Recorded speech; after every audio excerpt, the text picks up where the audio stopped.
It's cold outside, so I've stayed inside today.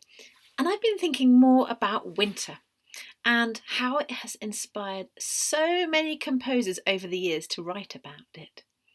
Some of you might know about Vivaldi's Four Seasons, written for violin and orchestra. Fantastic piece of music with a concerto for each one of the four seasons. And I've been listening to winter quite a lot recently. And I do find that piece, especially the opening, really captures the chills and the frostiness and the iciness and the bleakness of winter.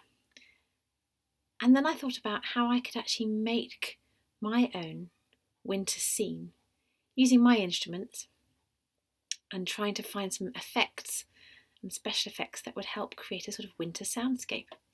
So here's some of my thoughts. So, got my cello. Now, inspired very much by what Vivaldi does at the start of his piece, at the start of the winter concerto. I was experimenting with some sort of really icy sounds. And if you're a string player, one of the best ways to make icy sounds is to get your bow right near the bridge. And if you get it right near the bridge, it's called ponticello. And your bow right on the glass. I get a glassy sound here.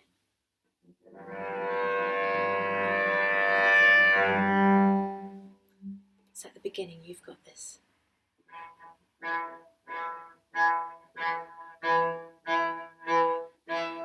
Which kind of sounds a bit like very, very icy,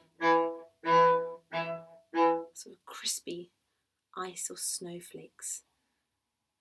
And I found that listening to that more and more, there are more ideas that came through on how to do it on a string instrument. So when you're really cold, you can do a bit of tremolo. So shrivel your bow here. Really feel that shivery feeling.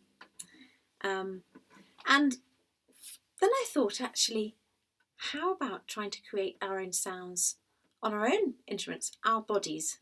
So those of you who don't have an instrument, as in don't have an instrument like this, you've still got your bodies to make music with. So there's a few sounds that we could try just using our bodies. I'm just going to put my cello to the side here, keep it safe out of the way.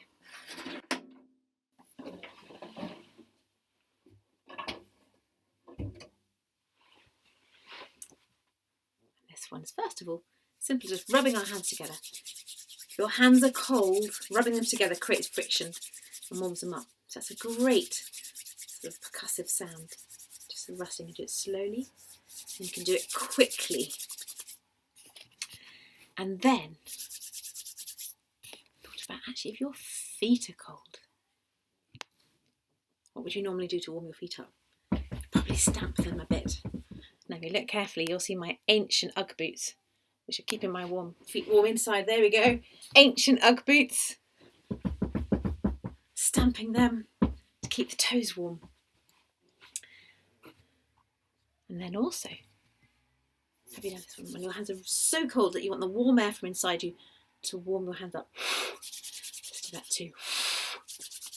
And then finally, patting those arms. Give them a rub too. So we've got 4 sounds there. We've got our hand rub, the foot stamp, blowing those fingers, and finally warming up those arms.